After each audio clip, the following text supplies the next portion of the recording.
Well, it's been a really long couple of weeks as we've tried to find what I always knew somehow we would.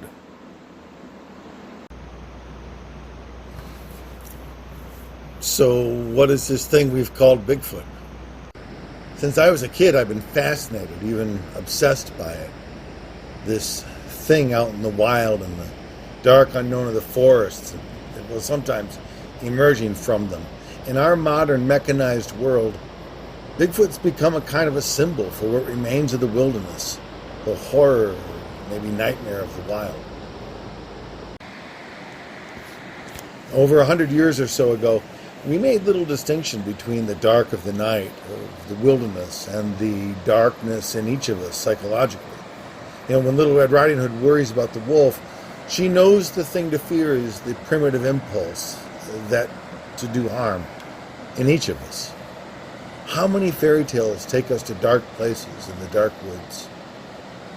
I'm not saying that Bigfoot's a fairy tale. Far from it. I think at this point, I've moved to the level of quiet agnostic that Mike at the Bigfoot Research Center talks about.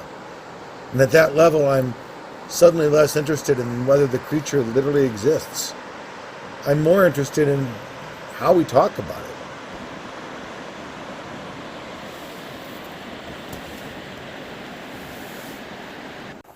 And we can think of it as the literal, physical, but unproven creature who leaves no, or at least very little, evidence of his passage. Shy, reclusive, foreboding in that he will not meet us. He is nature's agent. He does what the rangers have asked of us, leave no trace. He, therefore, becomes a wild essence. He acts much like the wilderness, the thing that is different from us. Those who pursue him do so with the same crusading fervor of those who hope to understand nature. We met people quite ardent in that belief, even those that warned me off of my explorations. Those who believe in him do so with the conviction that the rest of our collective prideful doubt, our hubris, will be overthrown and will prove our foolishness. But if we are disbelievers, it is an act of denial that something can exist beyond our reach. We say Bigfoot does not exist, and therefore the wilderness is known, or soon will be, controlled, even destroyed completely. My marking of it by footprints and land set aside for restoration, graffiti on the trees, initials on the trees, trash, railroads, forest fires, is all at some level a demonstration of mankind's power. Should I talk about the children climbing fragile trees in the Japanese garden? Should I tell you about the screaming family who left the trails to turn a protected area into their own private water park?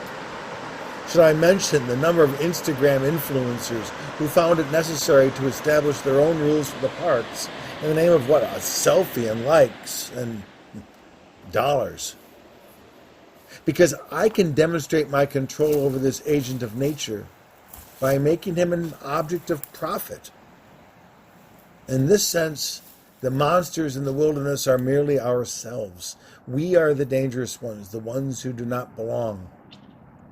I'm sorry and not sorry I did not film them these past weeks. It would have been easy enough to capture that cryptid.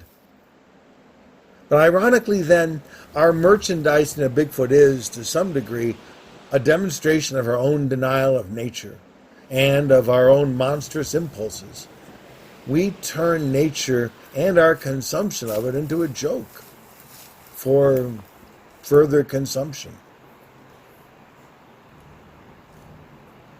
I didn't find the Bigfoot I set out to find. It doesn't matter. What I found is a signifier in the wilderness, and what I leave for others in the wilds of the Pacific Northwest is a signifier of that signification. Let that be horror enough. I knew it was going to happen. Okay.